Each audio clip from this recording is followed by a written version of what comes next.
is the 50th anniversary of City Lights Bookstore here in North Beach in San Francisco, California. We're looking up Columbus at the corner of Broadway where City Lights, a landmark, is located. And we'll look now, turning to the left, we look down Clooney into downtown San Francisco. And on the left is the Francis Ford Coppola building on the corner, and we're going up and check the 50th anniversary of the City Lights Bookstore. It's a street party in front of the store.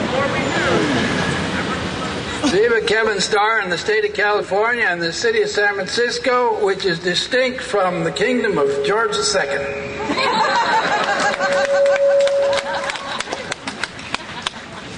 I want to read the first part of my introduction to the Beat Generation in San Francisco that just came out. A certain traveler, it's my Walgreens specials. A certain young traveler arriving overland by train and ferry to the San Francisco Embarcadero in the early 1950s saw a small white city, almost Mediterranean in aspect, a little like Tunis, seen from seaward. He shouldered his sea bag and set foot upon what he saw as truly the last frontier, or some temporarily lost Atlantis, risen from the sea. He saw the 7 hills rising up in early morning light with small white buildings sparkling in first light. The hills seemed to sing, and his step was light as he started up Market Street, breathing the bright air, uncertain what direction to take. On impulse, he stopped the first man he came across and half seriously asked, "Is this really San Francisco?" The man, swaying a bit as if he had been lost all night in some waterfront dive, regarded the traveler with jocular eye, tipped his white longshoreman's cap, and set forth a loud guffaw, allowing that this indeed might be the city, but adding, "However, young feller, I ain't so sure it ain't necessarily in the United States." Thus was he introduced to what he later came to call the original island mentality of San Francisco, including the attitude that the city, surrounded on 3 sides by water, was indeed an offshore province, not really part of mainland America. Well, when I got into the scene here, I discovered North Beach. It took me quite a while. The first place I discovered was the Black Cat, which was then a gay bar down here near the Trans-America building, which wasn't there then, of course. And after that,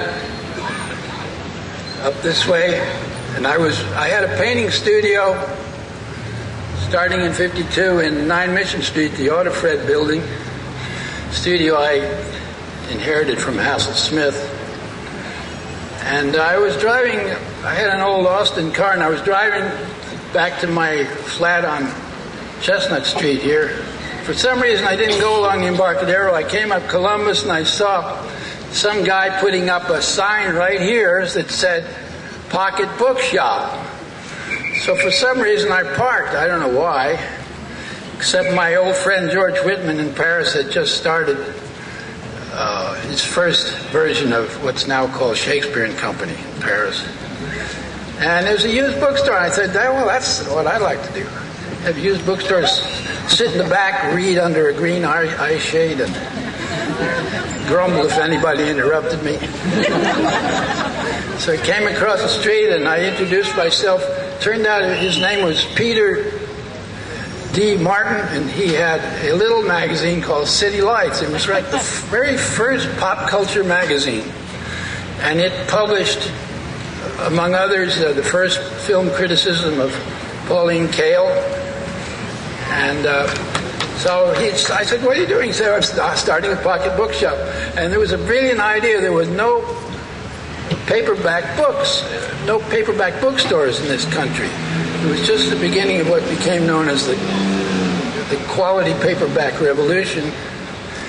And there was no place to buy them, really. So he said, well, I don't have any money. I said, he said he had $500. I said, well, I've got 500. So that started over a handshake. He started publishing 2 years later after Pete Martin went to New York and started the New Yorker bookstore. And we published Howl and got busted for publishing Howl. And the judge ruled in our favor, saying you're setting a precedent that's held up to this day. To close, one poem, the first poem in Coney Island of the Mind, which was written more or less the same time that City Lights Bookstore got started. In Goya's greatest scenes, we seem to see the people of the world exactly at the moment when they first attain the title of suffering humanity. They rise upon the page in a veritable rage of adversity, heaped up, groaning with babies and bayonets, under cement skies, in an abstract landscape of blasted trees, bent statues, bats' wings and beats, and all the other howling monsters of the imagination of disaster. They are so bloody real, it is as if they really still existed. And they do. Only the landscape is changed. They still arranged along the roads, plagued by legionnaires, false windmills, and demented roosters. They are the same people. You are the same people. We are the same people, only further from home. On freeways, 50 lanes wide. On a concrete continent, spaced with bland billboards, illustrating imbecile illusions of happiness. The scene shows fewer tumbrils, but more spaced out citizens in painted cars, and they have strange license plates and engines that devour America.